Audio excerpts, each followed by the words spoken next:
Greetings to all viewers. This video will present to you on the health education tips for gastrectomy patients. My friends and I will be explaining on the details regarding gastrectomy and its possible complication, dumping syndrome. Hi, before we get started, let me introduce what is Billroth 2 and dumping syndrome. Billroth 2, or also known as gastrojejunostomy, is a procedure that is performed at the lower part of stomach, commonly for patients that have tumor or severe ulcer disease. It involves the removal of the lower part of stomach, which are antrum and pylorus, and the duodenum, with anastomosis of the remaining stomach to the jejunum. One of the complications of Billroth 2 is dumping syndrome. Dumping syndrome, known as rapid gastric emptying, is a medical condition in which the stomach empties its contents into duodenum, which is the first part of small intestine, faster than normal. Fluid, which is the mixture of the stomach acid and partially digested food and beverages from the stomach, shifts into the intestinal lumen rashly. Because of the fluid accumulated in the abdomen, it causes the stomach to expand, which is known as abdominal distension or often described as feeling bloated. Early dumping occurs at first 10 to 30 minutes after meals, and the symptoms are abdominal pain, diarrhea, or increased volume in the small bowel. Next, the late dumping occurs at 1 to 3 hours after meals. Because of the fluid shifts into the intestinal lumen faster than normal, especially sugar that is immediately digested, causing the level of the blood glucose increase rapidly. As the response, pancreas releases the hormone insulin excessively, and this condition may result in hypoglycemia. Now, how can patients with Billroth 2 are made at risk of dumping syndrome? So after the lower stomach and duodenum has been removed, the remaining stomach is attached to the jejunum. Therefore, this causing the hyperosmolar chyme may enter the jejunum rapidly. For diagnosis, the doctor usually will ask for your medical history and evaluation. It is to take note whether that you have any history of stomach surgery. Doctor also run a few tests, such as blood sugar test and gastric emptying test. The blood sugar test will help the doctor to confirm his diagnosis about your condition for dumping syndrome, while gastric emptying test, it is to measure how quickly and smooth your digestion. So here are the tips to avoid dumping syndrome for post-Billroth 2 patient. Here are some of the health educations related to prevention of dumping syndrome for patients with post-Billroth 2. After Billroth 2, mealtime is different prior to the surgery. To prevent dumping syndrome, your eating lifestyle must be modified a little bit. The recommendations from the anti-dumping diet include eating small meals throughout the day instead of eating too much at one time. This is to avoid overloading of the stomach. You can have at least 6 small meals throughout the day.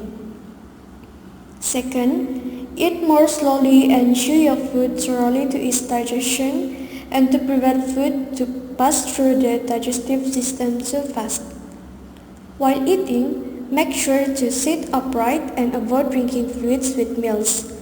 Drink liquids 30 to 45 minutes before eating and 1 hour after eating, rather than with meals. But if you have to, avoid drinking too much water during meal times.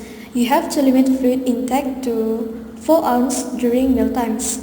This is to prevent the rapid movement of food through the upper GI tract and allows adequate absorption of nutrients.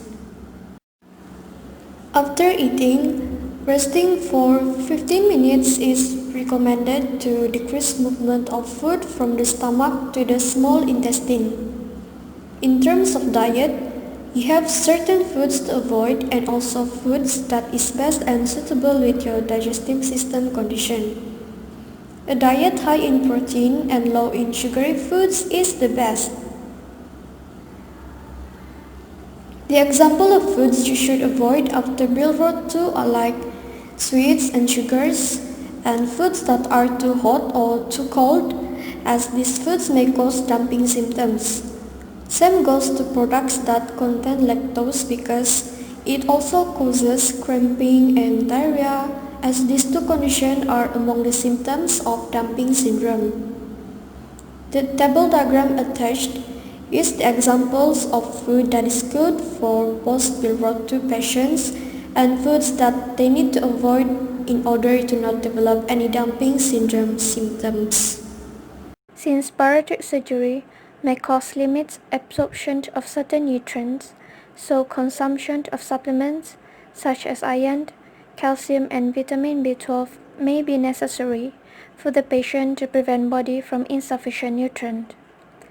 Meanwhile, in pectin, it will act as a gelling and thickening agent that will work as a stabilizer in food.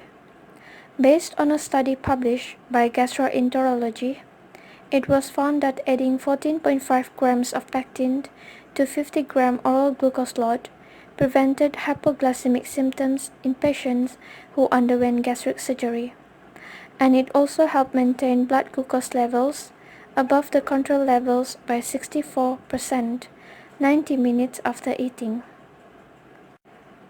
Next is guar gum. It is a powdered product that will stabilize, emulsifies and thickens the texture of the food, and by taking this supplement with food, it will increase tolerance for food for patients who have difficulty tolerating food. For glucomannan, it delays stomach's emptying process. By putting a dry powdered glucomannan in water, it will swell and turns into gel. It can help in more gradual sugar and lower blood sugar levels after meals. Lastly, psyllium husk. It will help in delaying gastric emptying. By mixing psyllium in powder form with liquids before meals. Research also shows that it will improve glycemic control. It is quite common not only for patients with dumping syndrome but also for other patients with different disease that should be prepared for their appointment. First thing first is be mindful of limits on pre-appointment. It means that when the patient makes the appointment, the patient should ask if there is anything crucial to do beforehand, for example, diet restriction.